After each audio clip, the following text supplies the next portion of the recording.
Business consulting for startups, consulting services. We are going to hit it. As entrepreneurs and business owners, we know that if we have a clear plan, anything becomes possible. And if you can have a clear plan, a clear process to create that plan, and a way to create clarity with your partner or spouse, you can drive to amazing heights. All right, so I started my first of 16 companies when I was 19. I have helped hundreds of companies all over the world. I've helped 4 specific companies go from entrepreneurial all the way to billion-dollar market caps. Helping others grow is what I do.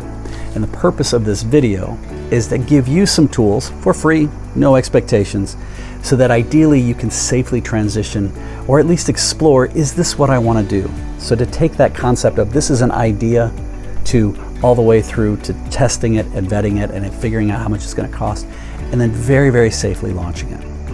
It has never, ever been easier to launch a small business. So I've written a few books. One of them is The Aspiring Solopreneur. This is specifically designed to help people very carefully, step-by-step, do this. In addition, we have some courses at aspiringsolopreneur.com. But I'm going to give you stuff here. So the first few steps, and I hate saying this, but when you're looking for a consultant, let's hit that real quick. Unfortunately, I don't like a lot of consultants. There's a lot of people who think they're consultants, but there's almost no barriers to entry. So when you're looking for a consultant, number 1, make sure it's somebody that you connect with. Number 2, make sure you genuinely believe them and that they have the background that they're going to truly add value for you. And then number 3, see if they actually were able to come from referral, or do they have a track record so that they know that they're not practicing on you. You want them to be solid. Now, if you get somebody that is practicing, that isn't necessarily a bad thing. Sometimes you can find great people and they're new to this. But ideally, they're either going to guarantee their work or they're not going to charge you much. Candidly, I don't typically have agreements. I charge through the nose, but I only want to work with people that feel they're getting value, and I have clients I've worked with for years and years. So with the consultants, make sure you're clear on why you want them and that they're somebody you trust and that they have the experience.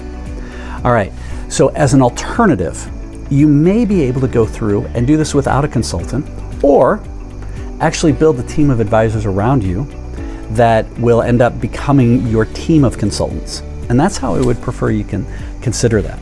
So initially, when you're starting with, think about why you're doing this. What are the motivations around this? And we talk a lot about this in the book and in the course, but if you're already crystal clear, don't worry about it. Bounce on to the next piece.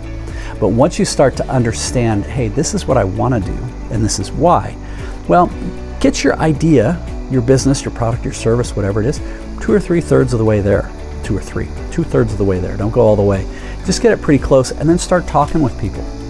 And ideally, you can talk with other people who are already in the industry, or maybe people who could potentially use your product or service. And we talk specifically in other videos on this channel about what are the questions, how do you ask people, what are those things, and how do you start exploring that. So this starts to say, hey, I understand what my motivations are and what I want my life to look like, and we spend a lot of time on that. The second is, this is what I'm looking to produce or offer, and I think this is what I'm going to get paid for. So that helps to define the what. Then you need to go through and start looking at the how. And the how, and that's where a lot of people would need consulting services, but this is where I don't know that you need to. So you can build a team of advisors around you of experts in small business that are willing to do this more often than not for free to get started, because they want to have you as a client. So who I mean by this is number 1, start with a small business accountant. You have a great small business accountant, they're going to be able to coach and guide you on a lot of different things and what you need and what you don't need. And we have a bunch of other videos on these channels that hit that. The accountant traditionally will lead to an attorney, not your divorce attorney, not somebody who's a big litigation attorney, but somebody who's a small business attorney who understands the space and is going to be able to advise and coach you in the right directions. So that's going to lead ideally then to a small business insurance agent that's going to help keep you clean, know what you need to know there and what you don't need to know, where you're at. Make sure you're with the insurance people. What are the things I absolutely positively legally have to have, what are the things I should have, and then what would be nice to have. And then you get to decide what you can afford. Then you're also potentially going to find somebody, they'll introduce you to a marketing person, could be a real estate person, a variety of other people after that. But your core really needs to be, and a banker. So your core needs to be an accountant, an attorney, a banker, and an insurance agent. You have those four, and you have them around you, and you can trust them. They're going to be a great team of advisors and consultants. They'll be able to coach you to that next level. So when you start to do that, then you're going to be able to keep asking questions and start filling out all the questions that they're asking. It's going to help you dig in and look for more, dig in and look for more, dig in and look for more, dig in and look for more. And when you start pulling all these together, then ideally they're going to even be able to refer you to potential clients, people who may be able to value what you do. And if that happens, well, at a certain point, ideally you're going to either moonlight, working part-time in your existing gig and part-time in the new gig, and you'll be able to transition to, it's like, okay, I'm working 10 hours a week in my new business, but I'm working 40 hours a week here. Okay, great. When I get to 20 hours a week in the new business, I'm going to pull the ripcord and let go of the old one, and I'm going to go full-time. But how can you help make that plan? And there's a lot of things out there. So, and again, at aspiringsolopreneur.com, we have a whole course, videos, PDFs, everything you fill out so that you very, very safely know that if you're going to transition, you're going to be super prepped and ready to go. And you know without question, this is a no-brainer. I'd be an idiot not to do this. If, however, though, and this is what a good consultant would do, good consultant is going to say, hey, maybe this one was close, but it's not right.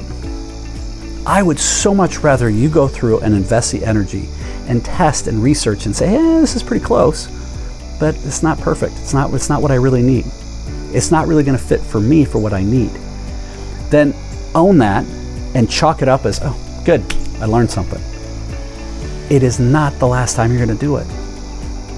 In fact, I've probably done hundreds of business plans and realized that the majority weren't quite right, where it wasn't a no-brainer. It's better to do a no-brainer than try and force something into it. And a good consultant, a good team of advisors would say, yeah, you could probably be okay, but you're really pushing it. And you need to be able to make that call, say, I'm not going to do it. So ideally you found some value in this. If you did, please subscribe to the channel. If you have questions, leave them below. And if you want to learn any more, please don't be afraid of reaching out to Aspiring Solopreneur. Keep smiling.